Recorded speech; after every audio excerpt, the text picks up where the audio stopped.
And so that's the same way with dreams. The sooner it is that you figure out what the message is, the sooner that you can claim the power that it has, the energy that it has, the perspective, the skill, the ability.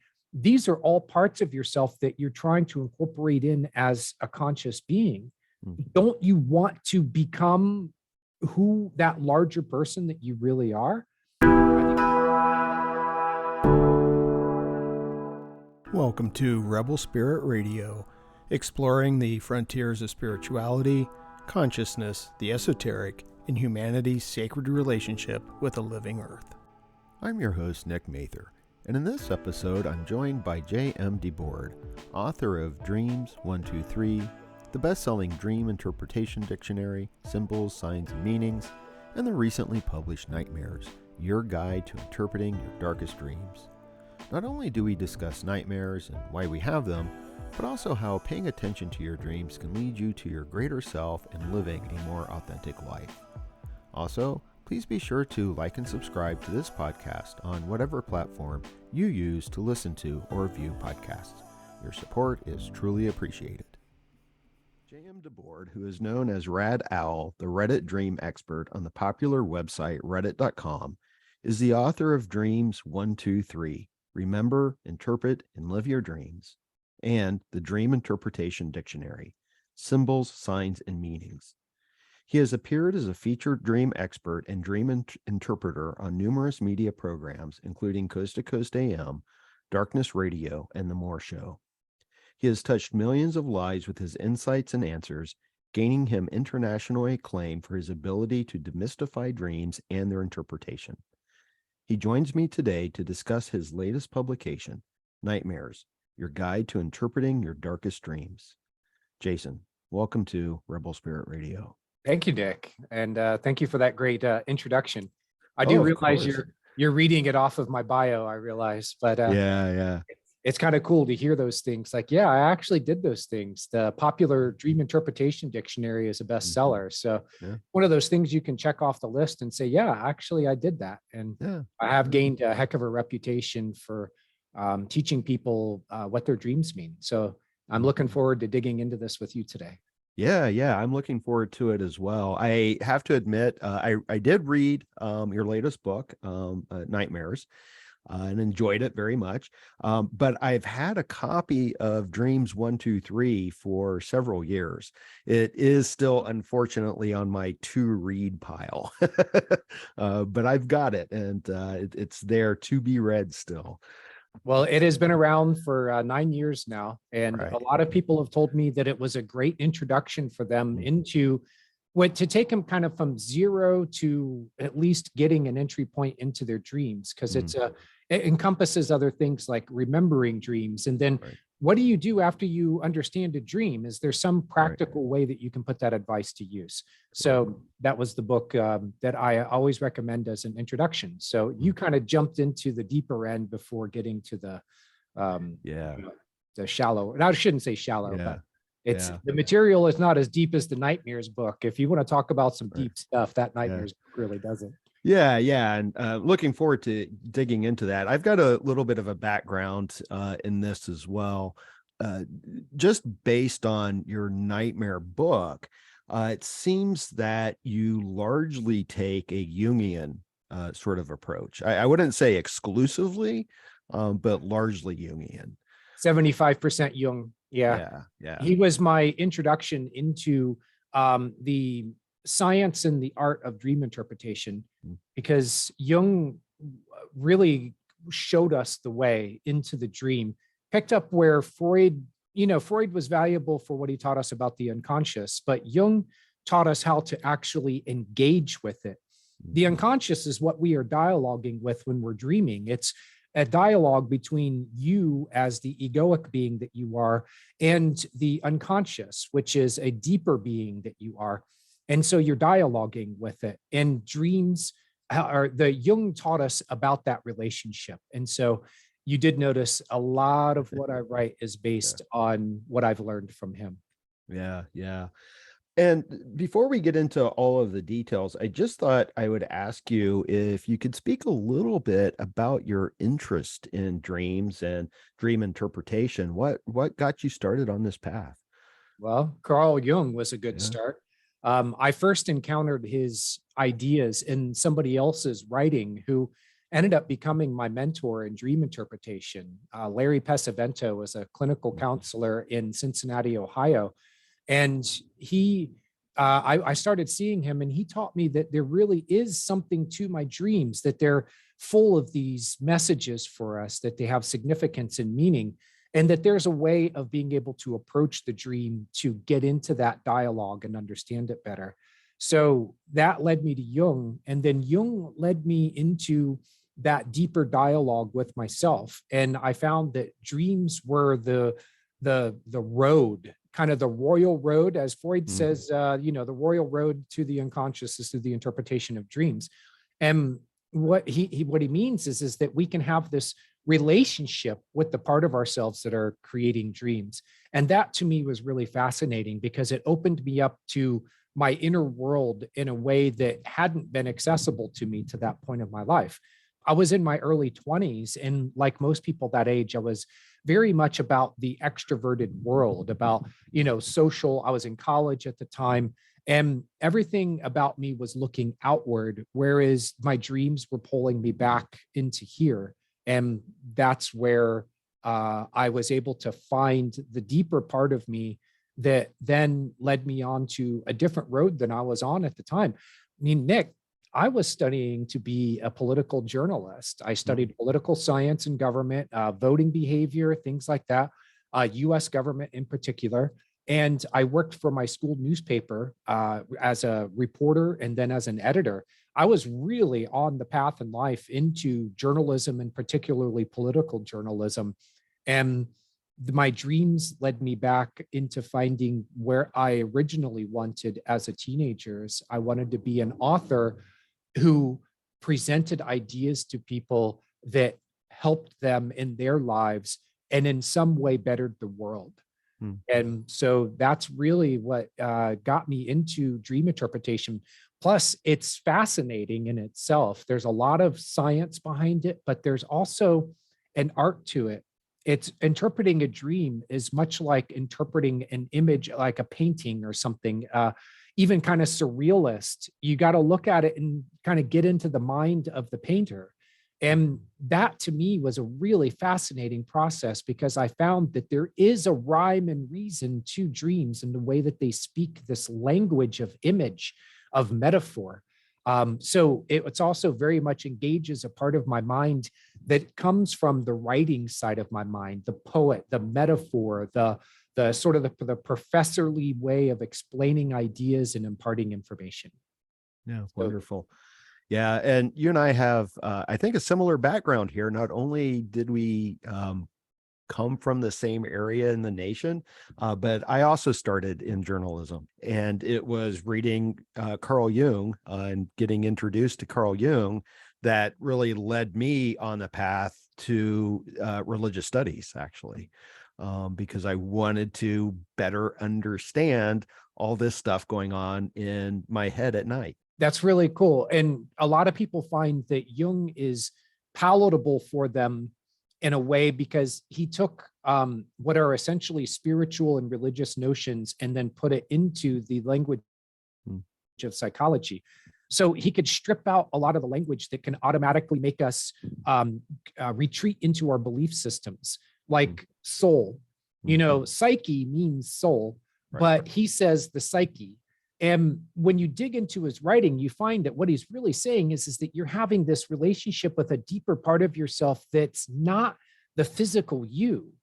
And it's attached or associated with it, but it's not it. What he's saying is soul, but he's putting it into different words. So people like us, there was a whole vein of theology and divinity that came out of Jung's work.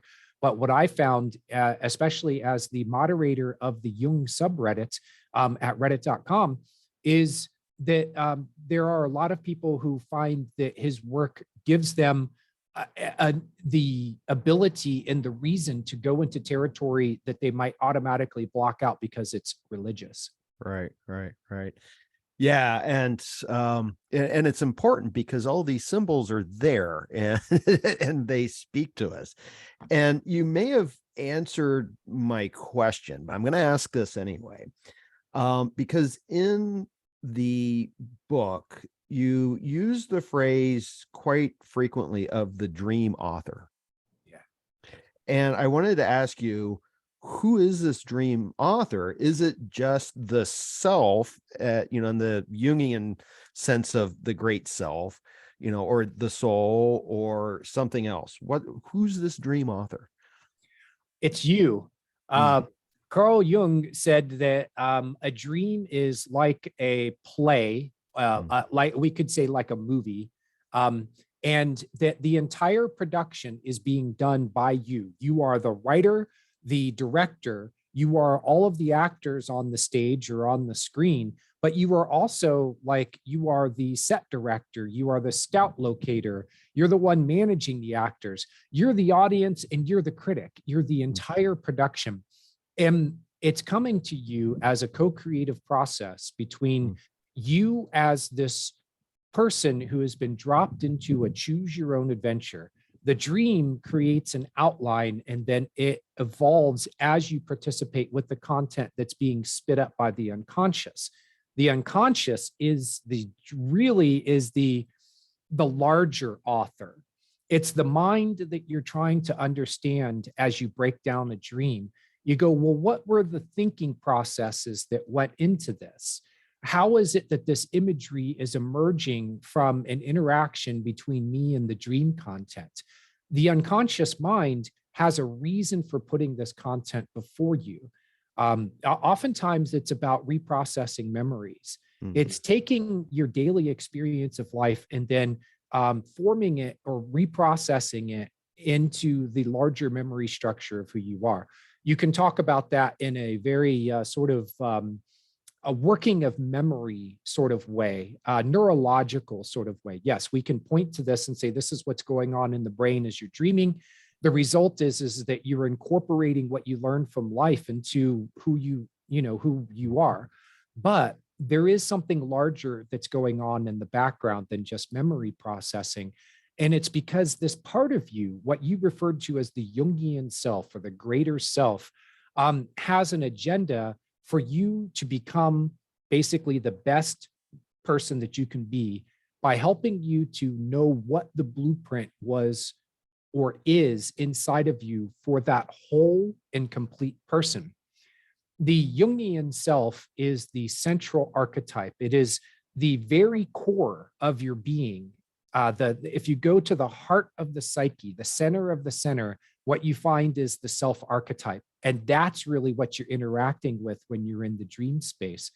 You've decided to jump right into the deep end, Nick, because these are concepts that I don't usually introduce to my students until a little bit later on, because I want them to understand first that there's a dialogue going on between them and the deeper part of them, which is the unconscious.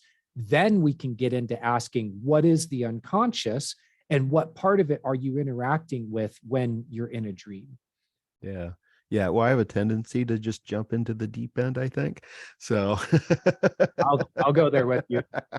I like to Uh, do that too, and I assume yeah, that viewers and listeners are used yeah, to this from you. So yeah, yeah. yeah. I hope so. I hope so. But speaking of the deep end and the unconscious, one of the questions I wanted to ask you was I want to get us into the nightmares and ask what is the purpose of the nightmares in what you described in this sort of soul's journey, if you will. But before that, the initial question was, are they just are not nightmares just encounters with what Jung referred to as the shadow, or is there more?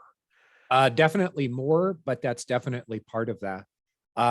Nightmares are they're the volume cranked up to 11 because you're not Mm, getting the message.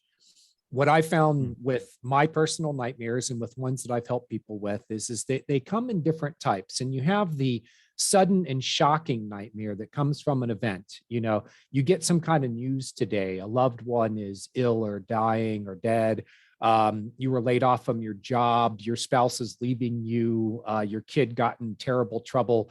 Now that night you're processing mostly the emotions of that event. And if you go to bed with this, stuff inside of you, it can very easily be turned into a nightmare. But most nightmares are about the chronic situations that we're in, that continue to cause stress, anxiety, fear, things like that. And then they're also about trying to get the message to us about something in our lives that's causing dysfunction, that's causing pain. And that you're not getting the message, because usually the dreaming mind, the unconscious, tries to speak to us with us in ways that are a bit gentler. It'll say, here's the message, you don't get it. Next night, here's the message, you don't get it. Here's the message. Then it picks up again a month later and the dreams are more intense because the situation is continuing to spiral. And then it ups the ante a little bit. It increases the volume. And if you don't get it, there comes a point where the message is cranked to the max. And those can be the most terrifying nightmares. Usually it's because there's something that needs to change and you don't have the power or the ability or the desire to do it. You're caught in some kind of dysfunctional pattern in your life. So think of it this way, Nick. The nightmare is shock therapy. I mean, the nightmare shocks you and then it gets you going. It says, there is something that's not right when you wake up from a really bad nightmare. And it doesn't, you don't have to be a genius to figure that part out. What you need to do then is to respond. And sometimes people will go and seek help for the nightmare, help to understand it. Sometimes they just intuitively know this relationship is killing me. Let's use that as an example. So you have a dream that you're getting killed, mutilated, murdered, stabbed, burnt alive, it's monsters chasing you. It's terrible. And you look at it and go, well, it's dramatized, but what is it? What's in my life is killing me. And you go, and right away you get the answer. It's this dysfunctional relationship that I'm in. As an example, it could be a work situation. It could be a relationship. It could be a pattern that you're in. It could be constant anxiety and fear, things like this. But you often don't need to actually interpret the nightmare. You just come up with the good question to ask yourself as you go, where did this come from inside of me and why? Answer those questions and you can often begin at least getting into what the nightmare, what is it doing and why did you have it? Yeah, I like that. And I think it's really important for people because what you just said, you also wrote in the book that, the first thing to do is to consider the obvious meaning. And dreams, I think, do work in that sense. And there's also a lot of puns and wordplay that kind of show up in dreams as well, isn't there? Yeah, dreams speak to us in the language of metaphor. A metaphor is something that compares two ideas that appear on their surface to be unlike each other, but there's a hidden relationship between them. Metaphors reveal that hidden relationship. A big reason why dreams use metaphor, one, is because it's a great symbolic language, and that's symbolism is the language of the unconscious. But another reason why is because metaphors get around our ego filters, defenses, and barriers. The metaphor just jumps right over them and you go, oh, I get the metaphor, before the ego can come in and say, I don't want to know that. The ego tries to keep certain things at a distance. No, I don't want to be aware of myself in that way. No, I don't want to have to admit that truth. But the metaphor jumps right over and says, here's the truth. And once you've made that connection between the two unlike things, then the truth gets to you. So that's a big reason why they use metaphors, the word plays, the puns. I see it all the time. The dream, and it's another reason why I say that there is a dream author. Authors do what? They use metaphors, word plays, puns, tricks of language, and they make a lot of analogies and comparisons and stuff like that. A good author does those things. The dream author is fantastic at it. Well, let's jump back or take a step back for a moment and talk a little bit about nightmares in general. Because one of the things I was thinking of is that I think most people, when you say nightmare, they have had the experience of a nightmare. But I think that there's a bit of a complexity, perhaps. So, for example, I have a lot of anxiety dreams, and I recognize them as anxiety dreams, but I don't necessarily refer to them as nightmares. And so I was curious, what do you understand a nightmare to be, and how exactly are they different than, say, an anxiety, or would you say that they're different than like an anxiety dream? And I think you've already answered the question as to why do we have nightmares. But let's kind of focus for a moment on exactly what a nightmare is. Sure. First, the emotion, or first, what makes a nightmare? A nightmare is the level of emotion that it brings out. There is a technical definition of it, which I find to be very interesting, is a nightmare is a bad dream that wakes you up. How many times do you go back to sleep, you to fall back into sleep from after having a nightmare and not at least wake up for a moment from it? The nightmare is emotional enough to wake you up. And it's a next level bad dream. You have anxiety dreams, you have bad dreams, then you have nightmares. And so you can kind of look at this as being a spectrum. And what determines one from another is its level of emotionality. The level of emotionality will determine whether or not you wake up from it. Because if it's that bad, then you are very likely to wake up. So in sleep research, that's one of the the things that they put on the checklist. Is this a nightmare? Well, did the person wake up from it? Yes. Well, that's probably a nightmare then. So give me the second half of your question again. The difference between the nightmares and like anxiety dreams, which you just answered, it's the emotional level. And then what is a nightmare? Yeah, what is a nightmare? And why do we have them? But I think you've already answered that in the sense of,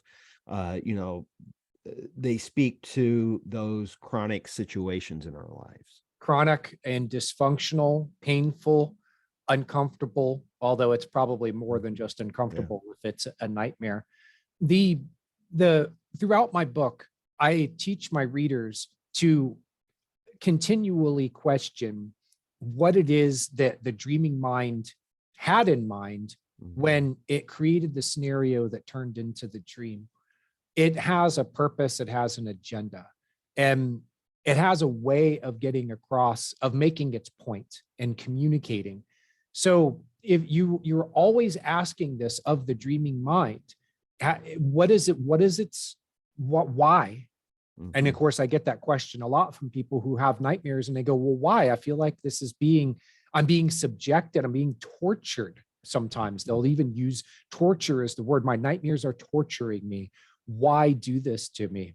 And really, you have to ask, Nick, why are you doing this to yourself? The nightmare, okay, a dream, let's start off with that a dream, a basic fact is that you create your dreams. Therefore, subconsciously, you must know what they mean. This is at dreams123.com is a website that I created that teaches my simple process of dream interpretation, at least get you started. There are 3 simple facts about dreams, and they lead to 3 simple steps. And the first simple fact is that you create your dreams, therefore you must know what they mean. Therefore, it is a self-created experience. And if it is, it's not being beamed into you from outer space somewhere. There's not an agenda that's cooked up or hatched outside of you, and then you're subjected to it because now it's being beamed into your brain when you're asleep and you're defenseless.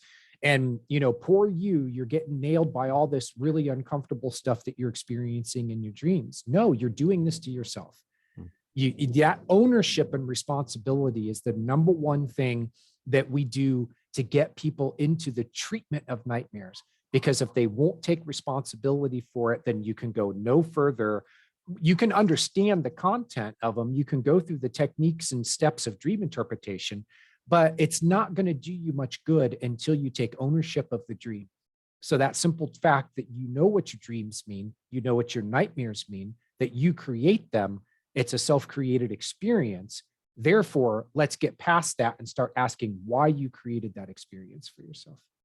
Yeah, thank you for that. I was going to ask you about that because I have a quote from the book that speaks to that directly. And the quote is, you are following a script, but you are the co-author of it. Dreams and nightmares are co-created experiences, and you won't get far with resolving a nightmare if you don't first accept responsibility for it. Yeah. Yeah. And in my experience, in the prologue and epilogue of the book, I talk about a 30-year experience that I had with a nightmare that first came to me when I was a fairly young child. And it took me 30 years to resolve it. And part of that was a big part of resolving it was in accepting responsibility for it, because it sure seemed to me like this was some kind of supernatural force that was had me in its clutches and was trying to destroy me. And I learned a lot about what that nightmares, it continued with different, wasn't a repeating of the same exact scenario. It was 30 years of this thing evolving from the original super shocking, terrible nightmare that I had up to the point where I resolved I found my resolution for it, but it was through taking responsibility for the fact that I created the experience for myself. But it came from my unconscious mind, which takes us back to what it is about dream interpretation and dreams that can be so fascinating is that they're the communication lines or dialogue between you and this deeper part of yourself where this stuff is arising from. Right. Yeah. And what kind of jumps to mind, though, is that if we are the co-authors of these dreams and we already know the symbols, subconsciously you understand. Yeah, unconsciously. Why is it, though, that sometimes it's so difficult to determine what a image in a dream actually means? Well, because dreams are trying to tell you what you don't already know. And so it's new to the ego. You understand it at a deeper level in subconscious parts of the mind, but the ego mind does not understand it. And Jung teaches us to always be asking ourselves when we're interpreting a dream, what is the dream trying to show me that I don't already know? Jeremy Taylor is a famous teacher of the dreaming ways.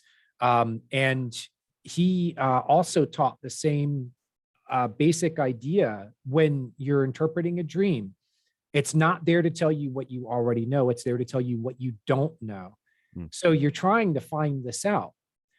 And you're trying to penetrate into the dark places where you're not aware. You mentioned the shadow earlier, which is a Jungian concept of the dark side of the ego. And when I say dark side, I don't mean Darth Vader. I just mean it's in the dark. It means the ego is not aware of it. It can't see into it. It might be aware that it's there, but it doesn't really know what it is. It's shadow. By its definition means that it's ill-defined. It's hard to see into. So what you're trying to do is pull this stuff into the light of day to put the ego awareness, the conscious awareness onto it and go, aha, okay, I see this now. It's all parts of you that are trying to become conscious, which is the long-term thing that dreams are trying to do for you. They're trying to make you a more conscious being. So yeah, I think that explains it without having to go further for now. Although if you have a follow-up, go ahead. Well, yeah, what came to mind, though, is that it's these aspects of things that we don't know, but isn't it also sometimes things that we don't want to know? Yeah. And thank you for adding that on, because I like to, I used, the Jung's quote, dreams are trying to show us what we don't already know. And then I like to tag on to that. Plus there's things that we don't want to know. And here's where we get into what can become nightmare territory, because the more that you resist something, the more power it gains, especially when it's an aspect of yourself that's trying to make itself aware, trying to make you aware of it. And when you suppress it or repress it or deny it, don't acknowledge it, what you're doing is you're feeding it more power, because it's already down in the unconscious, and it is becoming more and more autonomous. It's kind of like they say, if you ignore a problem, it won't go away, it'll just get bigger. Right. I don't want to label the things that you're dealing with in your dreams as a problem, but there's an idea of wisdom there that we all know, that if you ignore something and it's not going to go away on its own, then it's just going to get more urgent. And so that's the same way with dreams. The sooner it is that you figure out what the message is, the sooner that you can claim the power that it has, the energy that it has, the perspective, the skill, the ability. These are all parts of yourself that you're trying to incorporate in as a conscious being. Don't you want to become who that larger person that you really are? I think if more people understood that dreams are showing them the unclaimed parts of themselves, that they would be much more interested in dream work, because the implication of claiming what is yours for most people is a very appealing idea, especially if I tell them, Nick, that until this point in their lives that they hadn't claimed it. And by default, that means that something deeper in them can take control or power of it. That by definition is the ego, because it's the parts of the ego that otherwise could be conscious but are not. So if it's not conscious, it means that it's under the power of the dark side of their ego. And that is a recipe for trouble and nightmares. Right. So the nightmares essentially are leading us to wholeness and health.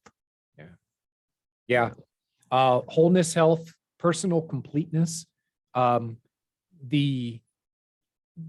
helping us to realize more of the blueprint, to add that on to the building that is you. If you think of it as there is this grand mansion that is the whole you, and you're building it a piece at a time. And it might just start off by having your own little living space within there, but that's the place that you're going to build out from. And as you explore your dreams and get the messages and claim the parts of yourself where the lights haven't come on yet, where the structure hasn't been built. Actually, the structure is there, but there's a blueprint for it. And it's going to be up to you perhaps to build it, but it's there and you can claim it. And then you can become a larger and larger person. You can go from living in a little shack to living in a mansion. And Nick, by the way, that's a very common theme in dreams.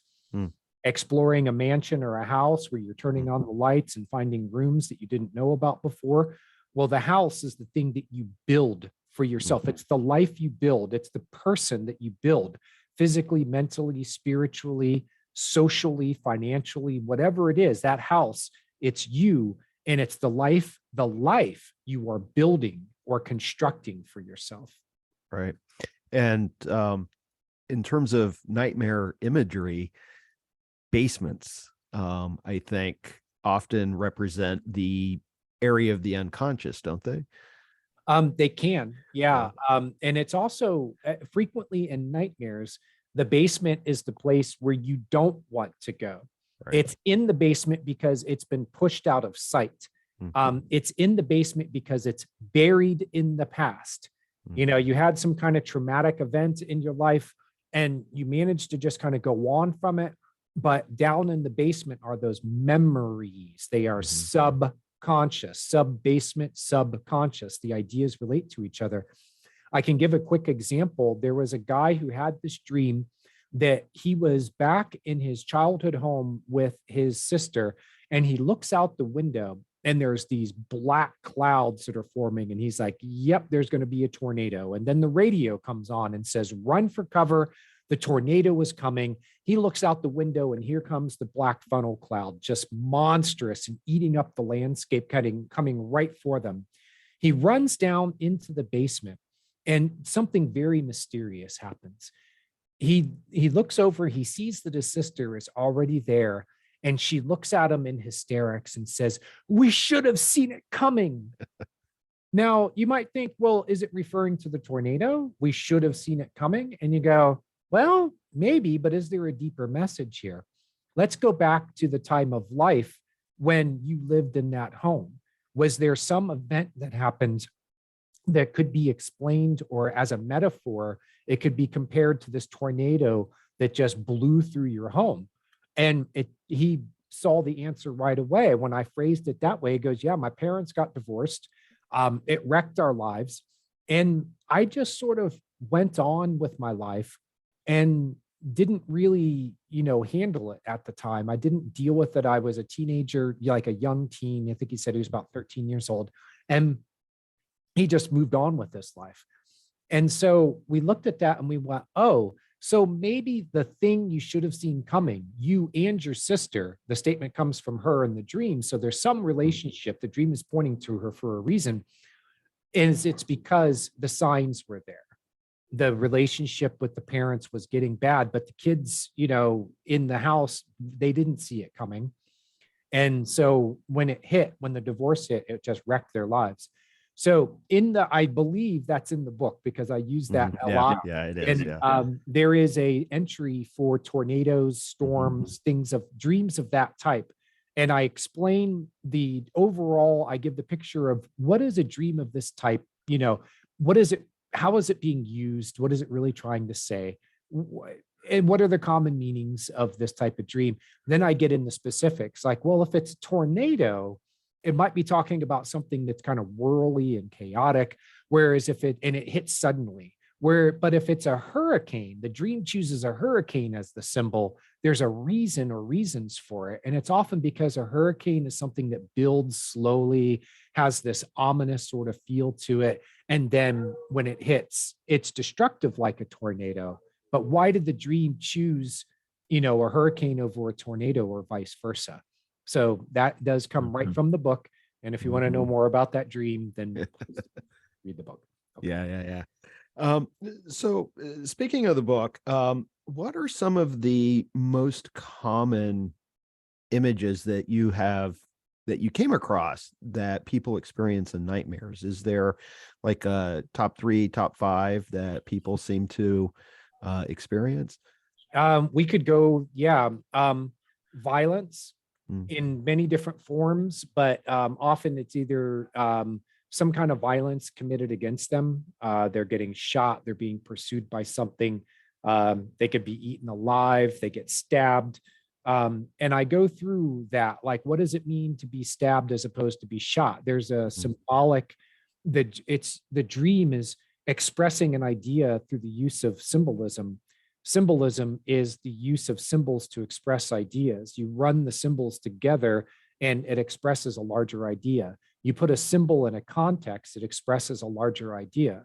If you get shot by your mom as opposed to a stranger in a dream, there's a reason why the dream chose to put the action in the hands of mom instead of in the hands of a stranger. We want to analyze and notice these details and realize that there's a purpose for everything in the dreams and the way that they communicate their information. And then if there's more that, like, let's see, another common type of dream that, like, from nightmares, you have monsters and creatures are very common in nightmares. Big storms, tsunamis. A lot of nightmares about tsunamis. A lot of nightmares about things that we are powerless against. We could use that as a general category. Like, you're powerless against Dracula. You're powerless against aliens from outer space. You're powerless against demons and devils, things like that. The idea is powerlessness, something that's stronger than you and that you can't fight or resist. But really, and then there's an imagery that's wrapped around that idea. So whether it's a demon or it's an alien or it's a monster, it's all just imagery that's wrapped around the idea. So those would be the most common things that I see in nightmares. Uh, Themes that imply like major disasters. It's the end of the world, an apocalypse. It's Armageddon. There's a storm that's so big and bad that it just, it's going to absolutely devastate when it hits or after it hits.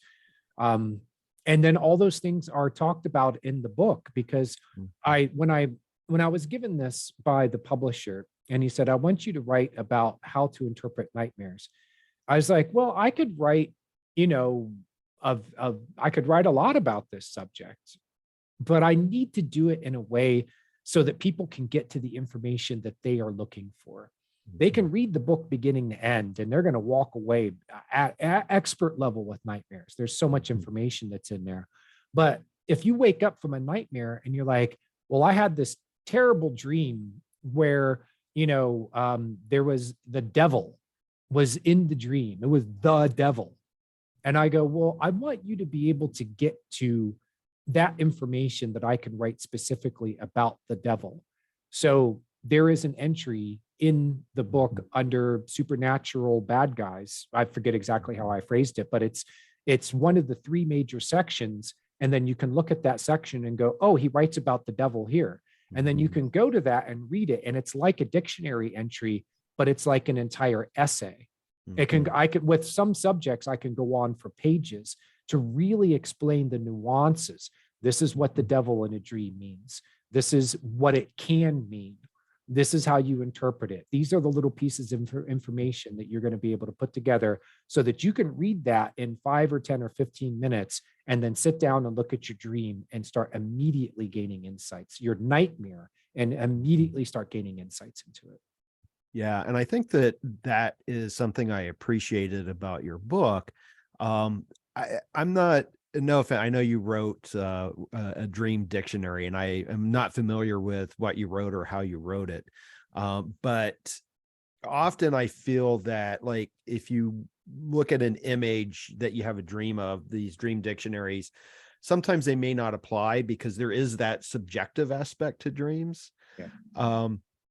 But in the nightmare book, I thought it was well done in the sense that you would address something, and sometimes in the back of my mind, I'd be like, but there's this other aspect, but then you would get to it. I'm like, oh, good for you. So for example, dragons, you have a section on dragons. Yes. Right. And there's a negative aspect to dragons, but there's also, some cultures see them positively. Yeah. And it's the difference between the Western and the Eastern conceptions of dragons. And those cultural determinators can have a big influence on the way that our dreams present things subjectively. I like how you got that word in there so we can bring it into the conversation, because everything in the dream is a subjective experience to begin with. And it's basing the meaning of the symbols mostly on your subjective understanding of them. And a lot of that also comes from the culture that you grow up in. And so if you are in a Western culture, the dragon is the terrible bad guy that has to be defeated. We have the myths about rescuing the virgin from the dragon. We have the myth about the knight slaying the dragon. We have a wonderful myth given to us by Tolkien about, Smaug and, what the dragon means there and his stories. And we have a lot of other myth and media and things like that that have given us definitions of dragons. But if you go to the East, their conception of a dragon tends to be a lot happier. And so it's not fodder for their nightmares as much as it is in the Western mind. In the Eastern mythology, the dragon is often this creature that's a little bit more like Avatar, where he has to claim the creature that he can ride on. And it's a big challenge, but once he can bond with the creature, then he can fly, it flies him around everywhere and they act as one. Two minds become one. They synchronize with each other. kind of the same idea with dragons in the Eastern mind is that it's something that can then be made into an ally, as opposed to the Western mind where it's automatically an enemy. Right. Yeah. Well, it really jumped out at me because I had several years ago, I had a dragon dream, but my interpretation of it was very beneficial. I didn't have a negative interpretation of the dragon. I saw it as a good message. But dragons also, in this sort of Western stereotype, especially coming out of Tolkien, they're sitting on piles of gold often. And that has an important message to it as well, doesn't it? It does. And I deliberately worked that into the what I wrote about the symbolism of dragons, is that this is the thing that's guarding access to the deeper part of yourself where the true gold is. Mm-hmm. It's your personal power. The dragon itself can symbolize, it's a creature of great power. Mm-hmm. And if you consider that everything in a dream somehow reflects the dreamer and is usually some aspect of themselves that's given life and form, you look at the dragon and you go, that's me. Maybe it is. There's a deeper person within you that has great power. And when you're confronted by the dragon, you're confronted by the fact that that power is not conscious in you yet. Mm-hmm. That's you, but it's a challenge to you in your dream. It's even a threat because you haven't claimed and assumed and made conscious that power yet. And then that's why I said, well, if we can use this metaphor, the dragon sits atop a pile of gold, right, but you're not going to get to the pile of gold until you deal with the dragon. Right. That's often what those dreams and what those nightmares are really about, is dealing with yourself. Right. So along these lines with the dragon, and I see dragon as a shadow figure of sorts. And there is, and I don't remember if this came directly from Jung or if it was more associated with Joseph Campbell, who really just kind of popularized Jung. But the idea of embracing your shadow. And it seems that sometimes there is two approaches that one can take. One is to embrace that shadow, but sometimes the shadow is so distorted and inflated that it has to be slayed. Well, I would say integrated, but confronted. Mm-hmm. When something comes at you in a dream, and then it says, I'm an enemy, I'm an opponent, and this is life or death, then there is a good reason why the dream is staking things in those terms. And psychologically and even physically, it can be because your life really is in the balance. There is something that is going to overpower or overwhelm you, or already has, and it's taking form as this shadowy character in your dreams. And it's presenting an opportunity for you to look it in the eye and say, let's get it on. Now, that means confrontation. And it means you have to confront something in yourself that is probably autonomous in the sense that it is outside the control of the ego. And it's not just going to hand over the keys to you, Nick. Right. It's, well, you're here now, and I'm just going to, play nice. And, here's the keys. I'm sorry that I wrecked the car. Autonomous parts of the ego have an existence of their own, and they don't want to give up that control to you unless you earn it. And then they are happy to be your ally. There was a story that I ran across in the mythology behind King Arthur and the Knights of the Round Table, and it was the main knight, the Sir, I think maybe it was Lancelot. There's the main story, but there's a lot of other stories that were floating around about Arthur, and they had all these side stories that happen. And one of them, Lancelot is out in the kingdom, and basically patrolling the borders. And he would encounter knights who were there to stir up trouble. And it was his job as the king's knight to slay them if necessary. But what he would do is he would subdue them, and then he would give them the choice. You can serve the king, in which case I'm going to send you down the road. There's the castle. Go present yourself to the king, lay down your sword, put yourself in service. If not, well, I got to deal with you another way. And he's usually standing there with his sword, so it means you're going to lose your head. But there's a metaphor in that, which is that if you can subdue the shadow sides of yourself, and when I say subdue, it also means earn their respect. You don't always have to violently confront them or overpower them. You can use persuasion, and you can prove yourself to them so that they will become your allies. What becoming your ally means is that they become part of the ego structure, the conscious structure of what you are. But there was a larger message in the idea that Lancelot sent them to the king. The king is the larger thing that's happening here. It's the kingdom that he, as a knight, serves, and it's represented by the king and the queen. When he sends those knights to be of service, the metaphor is that you, as an ego being, recognize that you are part of something larger. Jung called it the greater self, and that there's this axis of alignment between you and it. And when that happens, it means that you open up for the purpose of what you live your life for. Is it for the narrow purposes of the ego, or is it for the larger purposes of the psyche? And remember, I said that psyche means soul, but it's a different language, different way of phrasing it.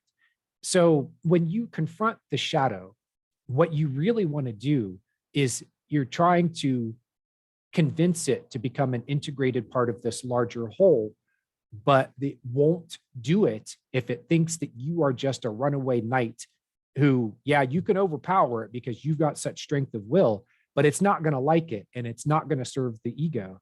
What it will do in that case, Nick, is it'll say, go ahead and lop my head off because you are not worth serving. But if you are in service to the kingdom, now you're worth serving. And what that means is that you can bring these parts of you into the ego structure of what you are. They can become conscious, but they won't serve you. They won't be your ally unless you are serving something larger in return. Right.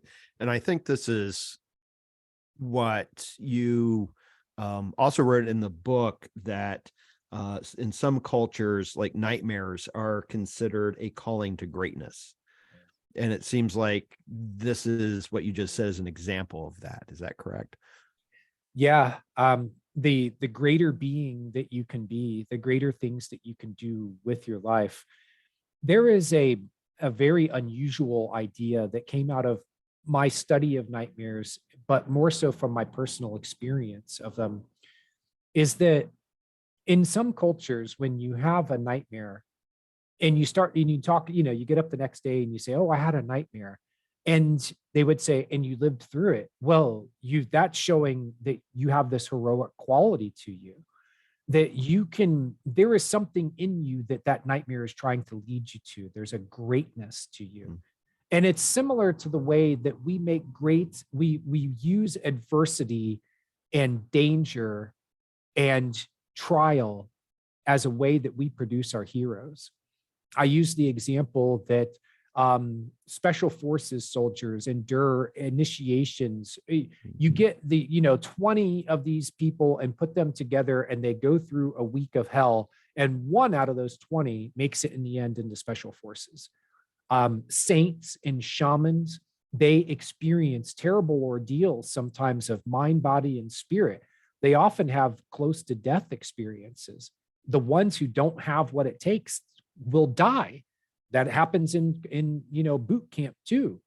So when we create our heroes by putting them through adversity, and nightmares are much the same way. They're a simulated environment for you to be able to test yourself in ways that will bring out the greater person in you. So they initiate us into the reality of our own psyches. Yeah. Yeah. The larger person that you are and that you can be if you claim that power, but it's not just going to be handed over to you. Right. I think that dreams are teaching us the larger beings that we are, not just in terms of the psyche, but in the larger terms of what this universe created life for. Yeah. And that there is an initiation that has to happen in order to claim that greater power that we have as conscious beings who share in something the same. I believe that we share the same mind as what created the entire universe. And that we have a co-creative power, the same as we co-create our dreams. We can also co-create reality in a way along with the thing that created all of life itself. But that is a tremendous responsibility, and you have to be initiated into it before you'll be given access to the power to be able to create on that level. Yeah. So there's a collective aspect to our dreams and nightmares. I mean, Jung talked about the collective unconscious, but there's something, what you were just saying, it's not just individual, it's not just subjective, but there is something, I don't know, do we want to say objective? Yes, we can. I mean, we do most of the time, your dreams are subjective and brought to you as a subjective reality. All of that reality that you experience in a dream is subjectively based. But as Louise von Franz said, she was a primary student of Carl Jung. She said that 80% of dreams are subjective and 20% are objective. Mm-hmm. That means that there is an objective psyche that it knows what the truth is. It knows what reality is, even if the ego doesn't know it. Even if humanity doesn't know it, it knows it. And so it can come to us in our dreams to integrate us into the bigger picture, to go from the smaller picture of who and what you are into the bigger picture of who and what you are as part of this universe that we live in, as part of this humanity that we're all part of. A lot of people don't know that humanity is, that soul is actually a collective thing. It's all of humanity has created this, or not created, it was a soul that kind of bonded with us to have these experiences of life. And that when you talk about soul, you're talking about the deepest inner experience of yourself. That's as subjective as it gets. But soul itself is something that's objective. It has a life of its own. And yes, we can have dreams where we are initiated into that larger reality, but most people can't handle it. Right. It blows a fuse in their mind. They can't handle it. We're not taught to. Nick, we used to have structures in our culture that taught us how to be able to do these things. We had initiations into the deeper truths. We had people who could identify us from a young age if we had special gifts and abilities and help us to develop them. You get a lot of people these days who are being dropped into the deep end with no ability to be able to handle it. Right. I see this at Reddit all the time, in the Dream subreddit, the Carl Jung subreddit, and several others that I'm a participant in. People will start having things like they'll start remembering past lives. They'll start having communications with spirit guides. They'll have contact with alien intelligences. They'll have dreams that show them the future. And sometimes that future is scary. Sorry, that's a trash truck. I decided to sit outside for this interview to enjoy the wonderful Tucson 70-degree weather. But we're not being given the structure that we need to be able to incorporate these things in and make them conscious about ourselves. And these are objective things. And there are a lot of people who are being just completely blown out of the water by them, and they need help. Yeah, no, I agree with that completely. And I think it's all to our individual and collective detriment that we don't have that. And, I think that, we find ourselves in a very precarious situation collectively. And the only way we can resolve it is by engaging in that inner work to manifest collectively something that's better, I think. Now you know why I wrote the book. Yeah. Yeah. Now, you know why I wrote my other books and why I teach this subject is I'm trying to connect people with the tools and resources that they have within themselves to be able to do this work. Yeah. Your dreams do connect you with that larger thing, that, call it psyche, call it soul, call it God, call it the universe.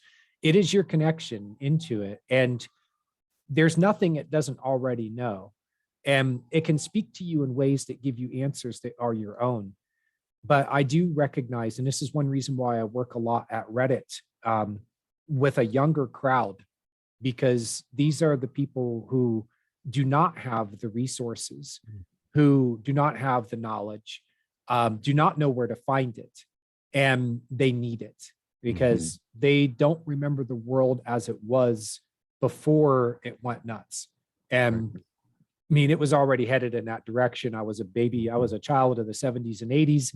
And I was around to know what things were like before this sort of collective trauma that we've gone through really hit hard.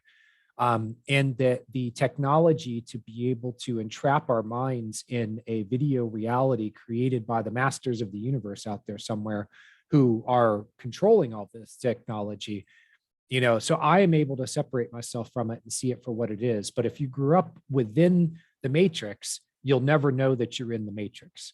Right. So in a way, I'm Morpheus, Yeah. trying to wake people up, but I've got to do it in a way that's subtle. I can't beat them over the head with it. So what I do is I give them the tools and knowledge to get them into their dreams, and then I let their dreams do the work.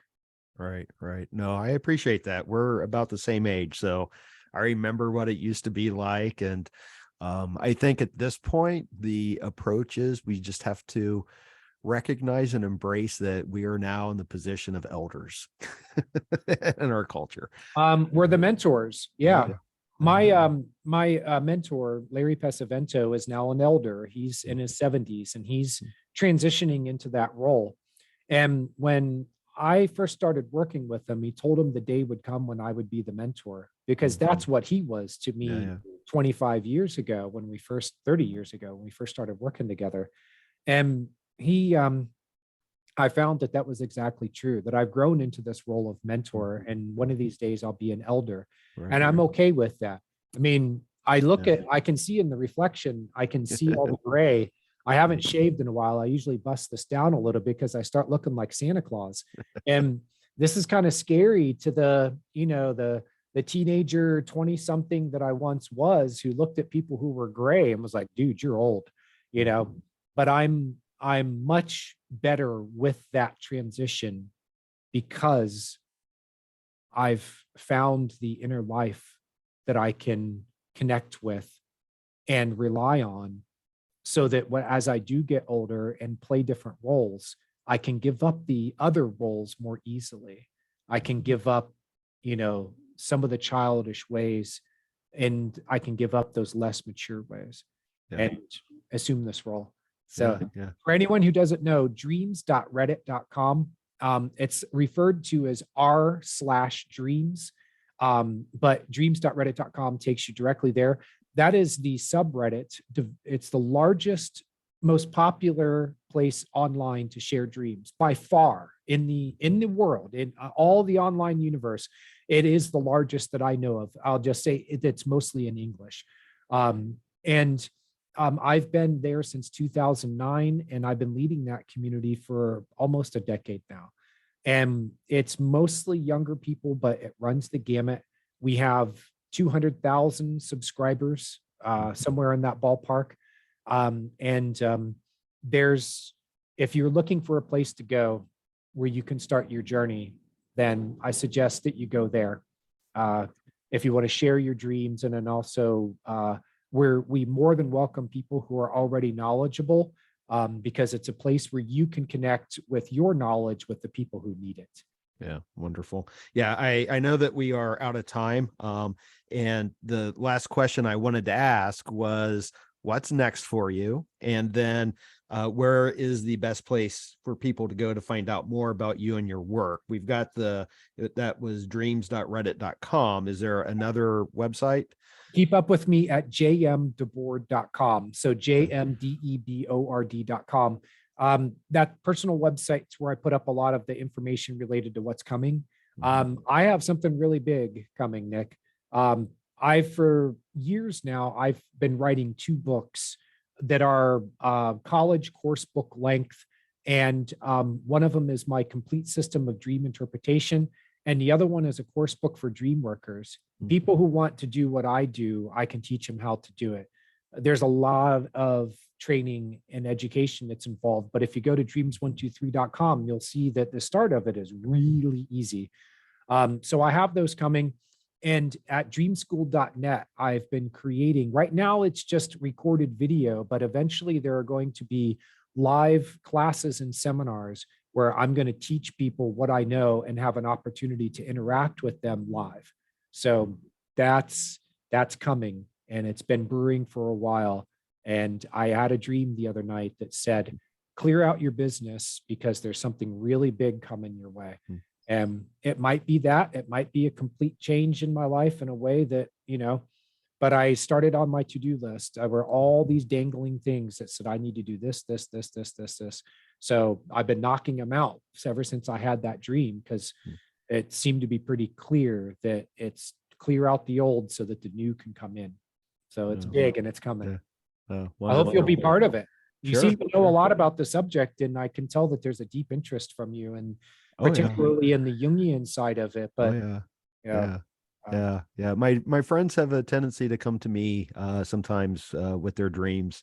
What the heck was that? And I used to work with a woman that she had a different approach to dream interpretations, but we would tag team sometimes with the people we worked with. They would just call, her name was Jean, she and I, into their office, like, hey, we had this dream, what do you make of it? And it was really nice to be able to look at these from 2 different approaches, and we'd play off of each other and find hidden meetings, so yeah, it was a lot of fun. Which I tried to do in my book was teach not just the language of symbolism, and here's Carl Jung and what he said. I give a bunch of different ways that you can approach into the dream, including just stopping and listening to what you're feeling, what your body is telling you, what your spirit is telling you. And I want to just leave you on this note is, when the dream interpreter is a job that goes back to the very origins of culture and society.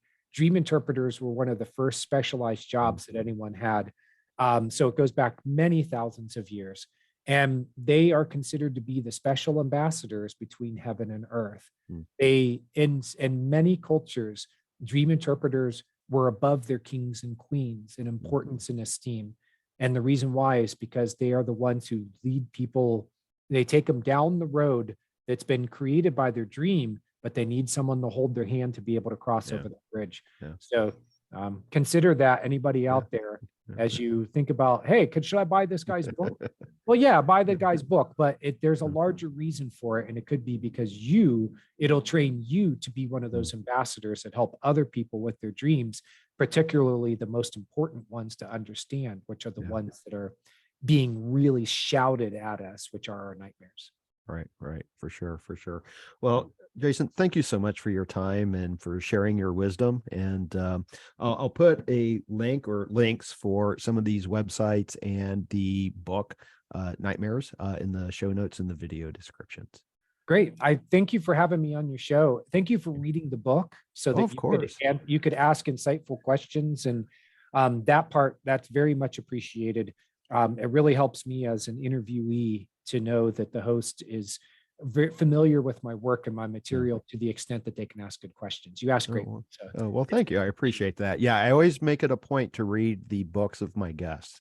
I know a lot of podcasters don't do that, and that boggles my mind. By the way, The Dreams That Shape Us is the podcast that I did with my partner, Steve Ernenwine.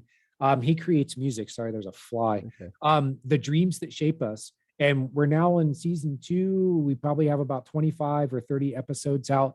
And we explore these really fascinating, life-shaping, life-changing dreams that people have. We interview them and then get into, the nuts and bolts and ins and outs of their story and their dreams. Okay. So listeners who like podcasts, there's one more for you to check Yeah, out. well, yeah. Thank you for mentioning that. I forgot to put that into your bio at the beginning. And that's a wrap on episode 61 of Rebel Spirit Radio. Thank you so much for listening or watching if you're a part of my YouTube audience or if you view this on Spotify.